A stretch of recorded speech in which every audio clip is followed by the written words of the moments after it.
Achab, le roi boudeur, et Naboth, l'inflexible. Après les chapitres précédents, qui montrent l'état de cœur d'Achab, voici une nouvelle circonstance, qui montre l'état moral du roi. 1 Roi 21, 1 à 2. Voici ce qui arriva après ces événements. Naboth de Israël possédait une vigne à côté du palais d'Achab, roi de Samarie. Et Achab parla ainsi à Naboth. Cède-moi ta vigne, pour qu'elle me serve de jardin potager. Car elle est tout près de ma maison, je te donnerai en échange une vigne meilleure. Ou, si tu préfères, je te donnerai l'argent qu'elle vaut. Sur une lecture superficielle, des paroles d'Achab à Naboth, on n'y verrait aucun mal dans ces mots. Ce n'est qu'une simple proposition. Il veut juste acheter, comme n'importe qui peut proposer un commerce, à quelqu'un, dira-t-on. Mais à la vérité, la proposition d'Achab à Naboth révèle l'état de son cœur.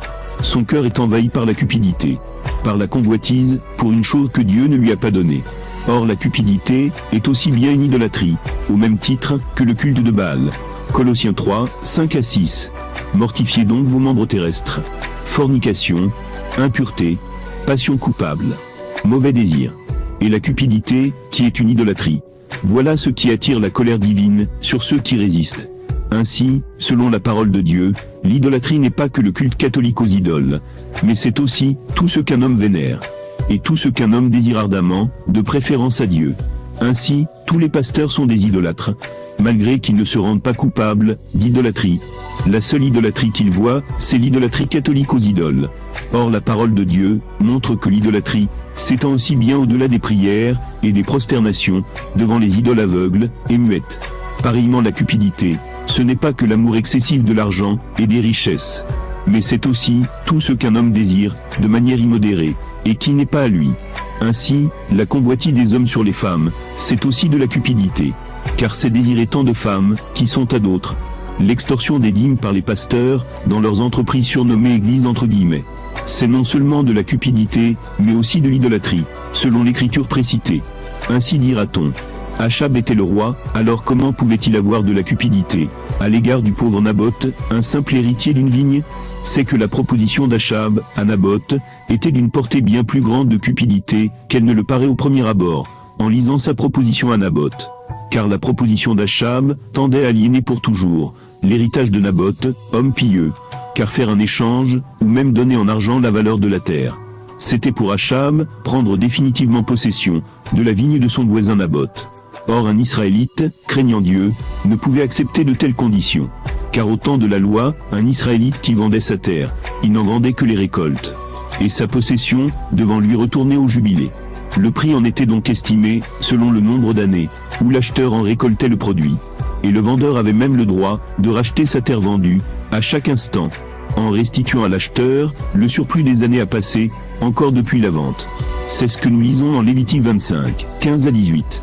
C'est en fonction du nombre d'années écoulées, depuis le jubilé, que tu achèteras à ton compatriote. C'est en fonction du nombre d'années productives qu'il te fixera le prix de vente. Plus sera grand le nombre d'années, plus tu augmenteras le prix. Moins il y aura d'années, plus tu le réduiras. Car c'est un certain nombre de récoltes qu'il te vend. Que nul d'entre vous ne lèse son compatriote. Mais la crainte de ton Dieu, car c'est moi Yahvé votre Dieu. Vous mettrez en pratique mes lois et mes coutumes. Vous les garderez pour les mettre en pratique, et ainsi, vous habiterez dans le pays, en sécurité. Ainsi, on voit combien la proposition d'Achab à Naboth était bien de la cupidité. Désir immodéré, de ce qui n'est pas à toi. Sa proposition à Naboth tendait à supplanter l'ordonnance de Dieu ici. Or, en ce temps-là en Israël, l'héritage des parents à leurs enfants était précieux comme la parole de Dieu. C'était à garder en toute diligence, comme les commandements de Dieu. Et donc, l'Israélite qui craignait Dieu, tenait à l'héritage de ses pères. Et ne pouvait donc le vendre, selon les normes proposées par le roi Achab, à Naboth. S'il devait vendre son héritage, ou sa terre, c'était en observant la norme ordonnée par Dieu en Lévitique. Et non selon la cupidité d'Achab. Mais Naboth avait une raison, bien plus péremptoire encore, de refuser pieusement le commerce d'Achab. Car en réalité, le pays, et le sol lui-même, n'appartenaient pas au peuple, mais à Dieu. Lévitique 25, 23 à 24, la terre ne sera pas vendue, avec perte de tout droit. Car la terre m'appartient. Et vous n'êtes pour moi, que des étrangers, et des hôtes. Pour toute propriété foncière, vous laisserez un droit de rachat, sur le fond. Ainsi, nous comprenons plus clairement le refus catégorique de Naboth. 1 Roi 21, 3. Mais Naboth dit à Achab, Yahvé me garde de te céder l'héritage de mes pères. Et alors, 1 Roi 21, 4. Achab s'en alla chez lui, sombre et irrité, à cause de cette parole que Naboth de Yizréel lui avait dite. Je ne te céderai pas l'héritage de mes pères. Il se coucha sur son lit, détourna son visage, et ne voulut pas manger. Voilà l'effet produit par une convoitise irréalisable sur le cœur d'un homme sans Dieu, ou qui a abandonné Dieu par son péché. Il s'en va sombre et irrité, à cause de l'inflexible piété de Naboth qui se refuse la corruption et l'abandon des ordonnances de Dieu. Ô pauvre cœur de l'homme, accablé de tristesse du monde et gonflé d'irritation injuste. C'est tout ce qu'il est capable de contenir lorsque Satan, pour garder son empire sur lui, ne vient pas lui souffler de nouvelles convoitises décevantes. Le roi est triste de voir l'objet de sa convoitise mis hors de sa portée, irrité contre la volonté inflexible d'un homme pieux qui y met obstacle et qui ne peut fléchir, parce qu'en somme, le refus de Naboth était la volonté de Dieu, selon le Lévitique que nous avons lu à propos. Ainsi, de tous côtés, Achab avait rencontré Dieu sur son chemin, derrière la sécheresse et la soif dont le prophète Élie accabla le pays. Achab avait trouvé Dieu. Il l'avait trouvé aussi en face de sa religion contre ces faux prophètes de Baal. Il l'avait trouvé aussi en face de son alliance avec Ben-Hadad, roi d'Aram. Il l'avait trouvé en face de ses convoitises, dont la plus malicieuse ici, avec Naboth. Dieu, toujours Dieu.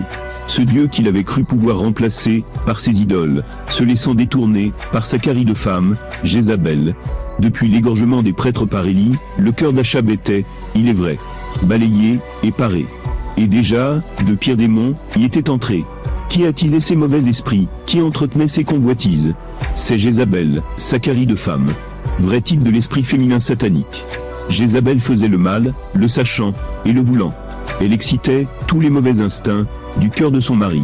Alors, son mari étant tout sombre et irrité, au point de refuser de manger, elle fait appel à l'orgueil de son mari et console son cœur, en lui rassurant que elle lui donnera l'objet de sa convoitise. Elle satisfera sa chair. 1 Roi 21, 7. Alors sa femme Jézabel lui dit, « Vraiment, tu fais un joli roi sur Israël. Lève-toi et mange, et que ton cœur soit content. Moi, je vais te donner la vigne de Naboth, de Yizréel. » Selon Jézabel, son mari est un roi faible, ou lâche. Car selon ces mots ici, le roi a droit à tout. Il doit prendre possession de gré ou de force, tout ce que ses yeux voient, et que son cœur désire. Elle voulait que le roi prenne de force, ce qui n'est pas à lui, malgré que le propriétaire, du bien convoité par le roi, refuse. Après Dieu, il n'y a pas un meilleur conseiller pour l'homme, qui surpasse la femme. Mais le problème, avec ce meilleur des conseillers, c'est que les conseils de celle-ci dépendent de la virtuosité, ou non, de son cœur.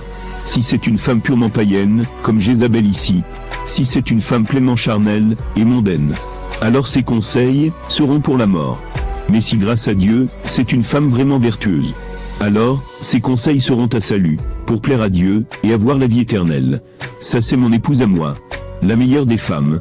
Alors, quand un homme a comme Achab vendu son âme à Satan, ce dernier ne manque pas de lui faire toutes sortes de promesses. En effet, il est le tentateur et le séducteur par excellence. Pas du tout, vous ne mourrez pas, au contraire, vous serez comme des dieux. Ce que Dieu ne veut pas te donner, moi, je te le donnerai. C'est ce que Jézabel a fait à son mari. Laisse-moi faire. Toi, lève-toi juste et mange. Et que ton cœur soit content. Moi je vais te donner la vigne de Naboth de Yizréel. Achab laissa faire Jézabel sa femme, parce qu'il y voyait déjà la réalisation de sa convoitise. Il savait que sa femme avait un zèle dans le mal, plus que lui. Il savait que là où, lui, il est faible, elle est plus zélée à faire le mal. Lève-toi et mange. Et que ton cœur soit content. C'est là en effet, le désir constant de la chair, la liesse, la santé, la gaieté, faire ce que l'on veut et se procurer ce qu'on désire. Mais comment atteindre ce but? Comment dit-elle qu'elle lui donnera l'objet de sa convoitise? Comment le fera-t-elle? Car Naboth le propriétaire avait dit, « Je ne te céderai pas l'héritage de mes pères. » Et Jézabel vient et dit à son mari, « Je te donnerai la vigne de Naboth. » Par quel moyen? Elle prend Achab par la main et le conduit dans son chemin large, à elle. Chemin de mensonge, de trafic d'opinion et de meurtre, mais sous couleur, évidemment, d'être sa bienfaitrice. Car elle lui donnera, « Tu ne mourras pas. Tu seras comme un dieu. » Voilà. Mais en attendant, elle s'empare de l'autorité de son mari, de sa prérogative royale. 1 Roi 21, 8. Elle écrivit au nom d'Achab des lettres, qu'elle scella du sceau royal. Et elle adressa les lettres aux anciens et aux notables, qui habitaient avec Naboth. Ainsi, ces derniers se hâteront d'exécuter, aveuglément, l'ordre liberticide et criminel, pensant que ça vient du roi en personne. Voilà, le roi est devenu esclave de sa carie de femme, à cause de sa convoitise.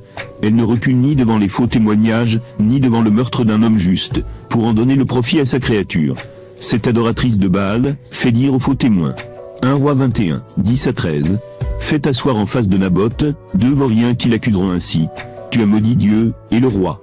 Conduisez-le dehors, lapidez-le, et qu'il meure.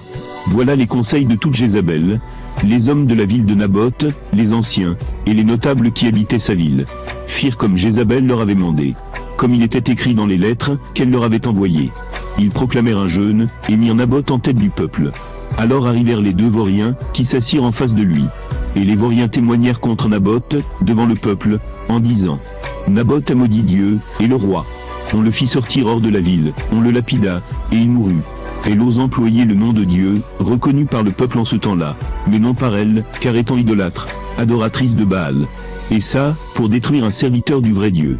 Jézabel n'a-t-elle pas toujours fait ainsi? Nous la voyons renaître en Apocalypse 2.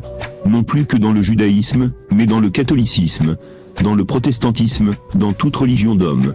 Elle retrouve sa personnification et sa résurrection dans les femmes païennes, mondaines et religieuses, prenant le caractère de prophétesse et accusant les vrais témoins de Dieu de connaître les profondeurs de Satan.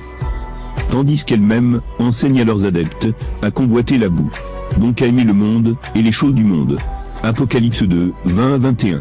Mais j'ai contre toi que tu tolères Jézabel, cette femme, mais aujourd'hui ces femmes, qui se disent prophétesses. Elle égare mes serviteurs, les incitant à se prostituer en mangeant des viandes immolées aux idoles, c'est-à-dire les fausses doctrines, les fables religieuses du siècle présent. Je lui ai laissé le temps de se repentir, mais elle refuse de se repentir de ses prostitutions. Achab laisse donc faire le mal et consommer l'iniquité pour en profiter.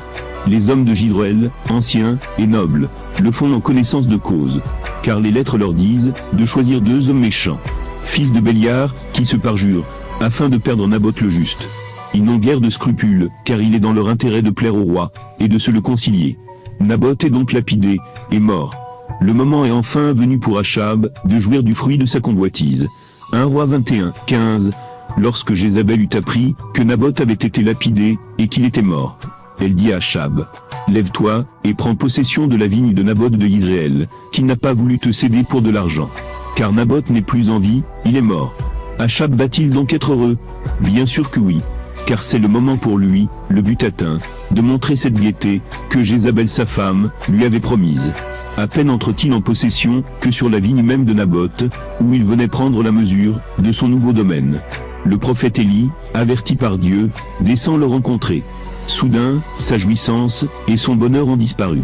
Satan nous leurre toujours de la sorte, par tant de convoitises mauvaises et décevantes. On est très attiré, nos regards sont captivés. Et quand la colère frappe, Satan qui t'a séduit, se cache, et te laisse livrer à toi-même, vis-à-vis de Dieu. Pour porter la peine, le poids de ton péché, après t'avoir trompé, et plongé dans le bourbier. Ne nous trompons pas. Satan qui te séduit, ne sait pas te défendre devant Dieu, au jour de la colère. D'ailleurs comment pourra-t-il défendre l'homme, quand son but est de nous perdre, avec lui éternellement? Car Satan lui-même est terrifié, quand Dieu s'irrite. On l'a vu en Éden. Il avait la langue parlementaire, et très habile pour séduire Ève. Mais devant la colère de Dieu, il n'a plus dit un seul mot. Mais il s'est tu, devant les yeux rouges, et le visage flamboyant, de Dieu en colère. Alors, 1 Roi 21, 20, Achab dit à Élie, tu m'as donc rattrapé, ô mon ennemi. Élie répondit, oui, je t'ai rattrapé. Parce que tu as agi en fourbe, faisant ce qui déplaît à Yahvé. Pourquoi appelle-t-il le prophète Élie, son ennemi? Élie n'a jamais eu une dent contre lui. Et donc, il n'était pas pour Élie un ennemi. Mais c'est lui-même qui s'était rendu ennemi de Dieu, par sa fourberie, à Naboth le juste, par son péché, en faisant tuer un juste, pour sa piété. Et dont dès lors, par son péché, il s'était ainsi rendu lui-même, ennemi de Dieu. Et de toute évidence ennemi de ceux qui aiment, et craignent Dieu. Ceux qui pratiquent le péché, en âme, et conscience. Donc en connaissance de la parole de Dieu. Pense-t-il que la parole de Dieu, dise en vain, ceci, Romains 8, 6-8. Car le désir de la chair, c'est la mort. tandis que le désir de l'esprit, c'est la vie, et la paix. Puisque le désir de la chair est inimitié contre Dieu. Il ne se soumet pas à la loi de Dieu. Il ne le peut même pas. Et ceux qui sont dans la chair ne peuvent plaire à Dieu. Ou encore, Jacques 4, 3 vous demandez, et ne recevez pas, parce que vous demandez mal, afin de dépenser pour vos passions. Jacques 4, 4. Adultère, ne savez-vous pas que l'amitié pour le monde est inimitié contre Dieu? Qui veut donc être ami du monde, se rend ennemi de Dieu. Et enfin, Isaïe 59, 2 à 4. Mais ce sont vos fautes qui ont creusé un abîme entre vous et votre Dieu. Vos péchés ont fait qu'il vous cache sa face et refuse de vous entendre. Car vos mains sont souillées par le sang et vos doigts par le crime. Vos lèvres ont proféré le mensonge, votre langue médite le mal. Nul n'accuse à juste titre, nul ne plaide de bonne foi. On se confie au néant, on profère la fausseté. On conçoit la peine et on enfante le mal. Jérémie 5, 23 à 25. Mais ce peuple possède un cœur dévoyé et rebelle. Ils se sont dévoyés et ils s'en sont allés. Ils n'ont pas dit en leur cœur. Craignons donc Yahvé, notre Dieu, qui donne la pluie, celle de l'automne, et celle du printemps, selon son temps, et qui nous réserve des semaines fixes pour la moisson. Vos fautes ont dérangé cet ordre. Vos péchés ont écarté de vous, c'est bien. Voyons donc que Dieu n'est pas cruel quand la pureté de sa sainteté frappe nos souillures. Comprenons donc que Dieu n'est ni l'auteur, ni l'acteur, des maux des hommes, et de la détresse humaine. Mais c'est uniquement nos péchés, qui sont auteurs de toutes nos douleurs, et acteurs de toutes nos meurtrissures. Dieu n'y est pour rien. De même que nous sommes tous d'accord, qu'un homme qui a violé une femme, ou qui a fait des attouchements à un enfant, doit être condamné et jeté en prison. Ainsi en est-il, quand nous pratiquons le péché. De même que la justice sévit contre l'injustice. Ainsi, la pureté, la sainteté sévit contre la souillure. Pourquoi voulez-vous que ce soit différent? Une femme violée veut qu'on la rende justice en jetant en prison son violeur. Tout le monde réclame qu'un meurtrier soit jugé et condamné. Alors pourquoi voulez-vous que ce soit différent quand nous péchons contre Dieu? Violer, tuer, convoiter la femme d'un autre, dérober, extorquer, etc. Toutes ces choses sont des péchés contre Dieu, au même titre qu'ils sont mal à nos yeux, en sorte que nous réclamons la condamnation de leurs auteurs. Pourquoi voulez-vous que ce soit différent avec la sainteté de Dieu? Alors oui, quand on pêche, on devient ennemi de Dieu, et ennemi de ceux qui craignent Dieu. Ecclésiastique 15, 13, le Seigneur est toute espèce d'abomination, et aucune n'est aimée de ceux qui le craignent. C'est donc à juste titre que le roi Achab appela le prophète Élie son ennemi, après avoir péché. Quand on prend Satan pour ami, on trouve Dieu comme ennemi. Quand on se complaît dans la souillure, c'est la preuve qu'on déteste la pureté, la sainteté. Quand on convoite la femme d'autrui, c'est qu'on renchérit l'adultère. Dire le contraire, c'est se constituer menteur infâme. Car comment aimer et haïr? Comment bénir et maudire? Comment faire une promesse et parjurer? Comment aimer et trahir? Si on rétrograde, où est l'évolution? Et si on échoue, où est le progrès?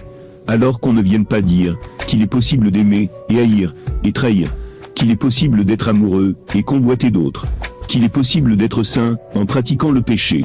C'est comme prétendre voir le Seigneur sans la sanctification. C'est comme prétendre être disciple de Christ sans le port de la croix. C'est comme prétendre être digne de Dieu sans suivre Christ. C'est comme se leurrer d'avoir la vie éternelle sans obéir à Dieu. C'est comme prétendre entrer dans le royaume de Dieu sans garder ses commandements. Chose impossible, comme essayer de couper l'eau avec une épée. Alors sur le lieu même de la satisfaction promise, Achab ne trouva pas ce qu'il espérait. Car par Élie, Dieu se dressa devant lui, et contre lui. 1 Roi 21, 19. Tu lui diras ceci. Ainsi parle Yahvé. Tu as assassiné, et de plus, tu usurpes. C'est pourquoi, ainsi parle Yahvé. À l'endroit même, où les chiens ont lapé le sang de Naboth. Les chiens laperont, ton sang à toi aussi. D'autres avaient tué. Mais Dieu demande compte du sang du juste Naboth, à Achab. Pourquoi? C'est que la colère appelait aussi l'irritation. Que Achab éprouva contre Naboth, voilà ce qui a tué Naboth. Ainsi donc, la colère, ou l'irritation, contre quelqu'un, engendre le crime, de manière directe, comme on l'a vu avec Caïn, contre Abel. Et indirecte, comme on le voit ici avec Achab, contre Naboth le juste. C'est pourquoi Christ dit que si quelqu'un se fâche même seulement contre un autre, il en répondra au tribunal. Car la colère, ou l'irritation, est souvent avant-coureur de rancœur, de haine, d'animosité, et de meurtre. Matthieu 5, 21-22. Vous avez entendu qu'il a été dit aux ancêtres, tu ne tueras point. Et si quelqu'un tue, il en répondra au tribunal. Eh bien, moi je vous dis, quiconque se fâche contre son frère, en répondra au tribunal. Mais s'il dit à son frère, crétin, il en répondra au Sanhédrin. Et s'il lui dit, renégat, il en répondra dans la géhenne de feu. Achab, en allant bouder comme ça devant sa femme, il savait très bien que cela devait l'attirer, l'attention de sa femme. Il connaissait aussi très bien sa femme. Il savait aussi que ce que lui, il hésite de faire par motif de conscience. Jézabel, sa femme n'hésitera pas. Et donc, Achab a instrumentalisé aussi sa femme. Il n'a pas envoyé de sa bouche sa femme de faire tuer Naboth, mais par son attitude, sombre, irritée, au point de refuser de manger. Sa femme a compris ce qu'elle avait à faire pour retrouver son mari joyeux. Et donc par son comportement, il a instrumentalisé sa femme. Et voici que sa joie tant désirée est remplacée par l'affreuse malédiction. Cette affreuse malédiction qui se répète tout au long de cette lamentable histoire d'Israël. C'est avec les mêmes termes et les mêmes mots que Yahvé décréta le jugement de Jéroboam, fils de Nébat. 1 Roi 14, 11. Ceux de la famille de Jéroboam qui mourront dans la ville seront mangés par les chiens. Et ceux qui mourront dans la campagne seront mangés par les oiseaux du ciel. Car Yahvé a parlé. C'est aussi par les mêmes termes et les mêmes mots que Yahvé décréta le jugement de Bacha, fils d'Aïa. 1 Roi 16, 4. Celui de la famille de Bacha qui mourra dans la ville, les chiens le mangeront. Et celui qui mourra dans la campagne, les oiseaux du ciel le mangeront. Et c'est encore par les mêmes termes et les mêmes mots que Yahvé décréta aussi le jugement d'Achab. 1 Roi 21, 24. Celui de la famille d'Achab qui mourra dans la ville, les chiens le mangeront. Et celui qui mourra dans la campagne, les oiseaux du ciel le mangeront. Et Jézabel n'est pas oublié, évidemment. 1 Roi 21, 23. Contre Jézabel aussi, Yahvé a prononcé une parole. Les chiens dévoreront Jézabel dans le champ de Israël, bien que l'exécution du jugement annoncé pour Jézabel s'est fait attendre. Car annoncé dès le chapitre 9. Mais jusqu'au chapitre 21, elle était toujours en vie, et poursuivait toujours ses horreurs. Mais son jugement, bien tardant, n'en est pas moins certain.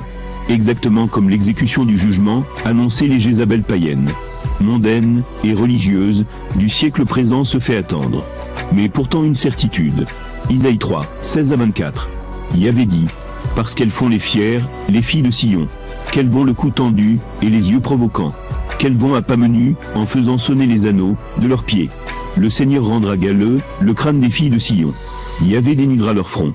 Ce jour-là, le Seigneur ôtera l'ornement de chaînettes, les médaillons et les croissants, les pendentifs et les bracelets, les breloques et les diadèmes, et les chaînettes de cheville et les parures, les boîtes à parfum et les amulettes, les bagues et les anneaux de narines, les vêtements de fête et les manteaux, les écharpes et les bourses, les miroirs, les linges fins, les turbans et les mantilles. Alors, au lieu de baume, ce sera la pourriture. Au lieu de ceinture, une corde. Au lieu de coiffure, la tête rase. Au lieu d'une robe d'apparat, un panier de grosse toile. Et la marque au fer rouge, au lieu de beauté. Tel est le jugement qui pèse sur toutes ces caries. Alors, cette fois Achab doit se dire, le jugement de Dieu m'a atteint.